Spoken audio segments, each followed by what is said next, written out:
Boy, am I going to get in trouble today. Okay, there's a fatal flaw in market research. I think there are probably two or three. And nobody ever talks about it. And everybody tells you to spend a bunch of time searching for things and, doing all your market research and seeing where there's a gap in the market and filling the gap in the market and doing your price research. And I have several issues with that I am going to share with you now. Number one,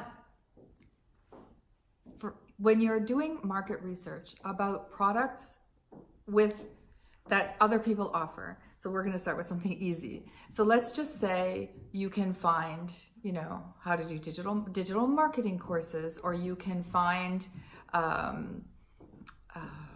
don't know, how to build an online business or how to design websites. You can find all these different courses. And so you're doing your research and you're looking for, what you had a thought in mind, you have an idea in mind, not only of what it is you want to offer, but more or less the price range you would like to offer it at, right? And the kind of work that you feel that you're capable of, and the kind of value that you feel that you can deliver your clients. So what happens? You start Googling these keyword searches, and you hit on things like Udemy and all these other platforms. So you can find courses that are $9.99 or $19.99, and and then you can go sort of the top end and you can find courses that are 10, 20, 30, 40, 50,000. Digital marketing, one big masterminds can be 300,000 to work with some of the best in the field. So where does that leave you? Is it really helpful? I guess it's helpful to see what other people are doing and to take comfort in the fact that there are other products out there. But it's kind of like comparing, apples and oranges and cherries and pears. It's who are you amongst all of those people? You need a lot of discernment to understand what those actual courses are offering. Are they everything they're racked up to be? And are they everything that they promise? And are they more than they promise? Are you offering actually more value than what you've been promising? It's really, I think it's really important to take the time to sort of understand who these people are and what these offers are. And so market research there can be very demoralizing, right? You can think, oh, I should be charging like 100 times much, or how could I ever charge that much for what I'm doing now?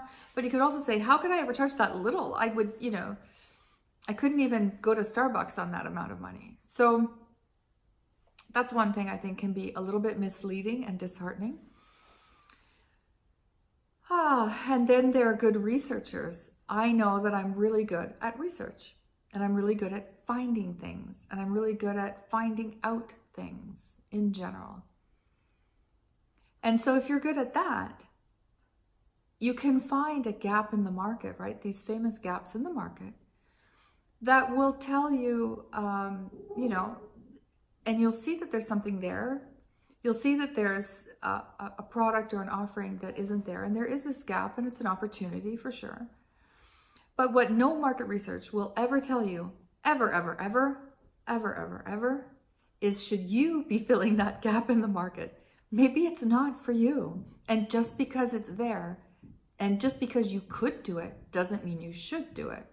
Again, you need to really use your own discernment as to whether it's really meant for you or not, no matter what the trends are, no matter what, your business coach told you, no matter what the article in Forbes or Entrepreneur or wherever it is that you read told you or suggested is the next big thing.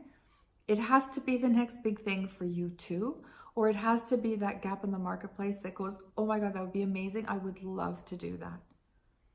So beware and be wary of market gaps. They are opportunities, but they have to be the right opportunity for you.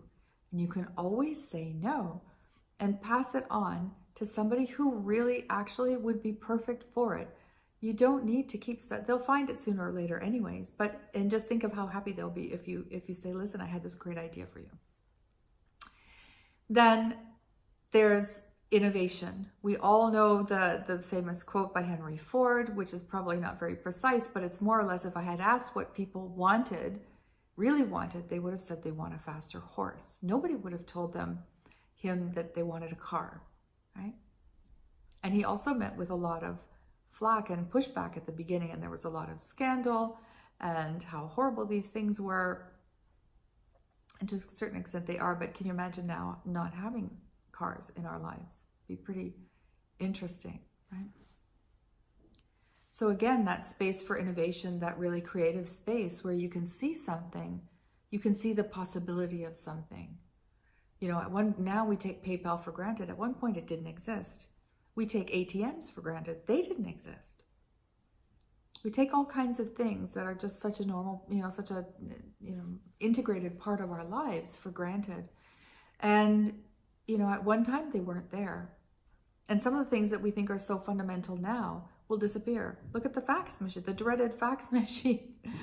I think people have fax functions just as kind of a leftover. It's like, well, most people use it for scanning and printing. And it's like, oh, we'll just leave the fax there anyways. It doesn't make much difference to us. And they kind of leave it as a leftover. Whereas before, that's why people bought it. So don't be afraid if you don't find anything, if you find nothing at all in your market research that talks about what you want to do, the way you want to do it. That could be the best thing that ever happened to you. I'm Donna Brown, business designer, and this is the Business Design Studio, and that's my thought for the day.